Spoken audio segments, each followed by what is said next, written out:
Inamin ni Senator Manny Pacquiao na lubos niyang ikinabigla ang operasyon ng iligal na droga sa bansa matapos niyang makausap si Kerwin Espinosa sa Camp Crame. Bukod dito, dagdag pa ni Pacquiao, ikinagulat din niya nang malaman niya kung sino-sinong personalidad ang nakikinabang sa droga. Grabe, hindi ko lubos maisip. Para bang kung ano yung iniisip natin, mas i-times 3 mo pa yun.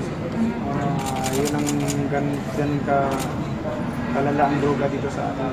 Hindi naman niya sinabi na drug lord sila, drug dealer siya, hindi niya sinabi, pero yun ang business nila. Yun ang trabaho nila na drugs. At saka sinabi pa niya na, may nasabi pa siya na isang politician, tinulungan nila, nanalo, and then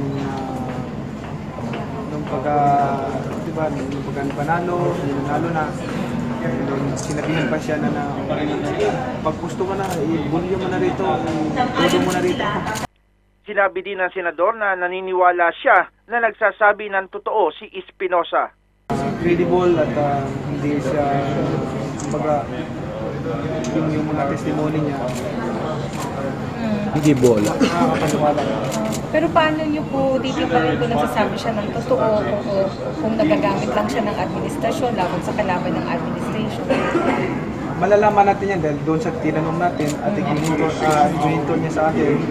Pagdating sa Wednesday, i-interrogate ulit natin siya at tanungin natin ulit siya kung ano yung mga sinasabi niya, kung hindi pagbago-bago.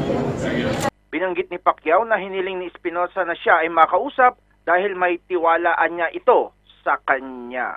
Janice Cosio, Radyo Inquirer, Nueva Benta, Bay, nagtatanong, mamaya nag-uusisa.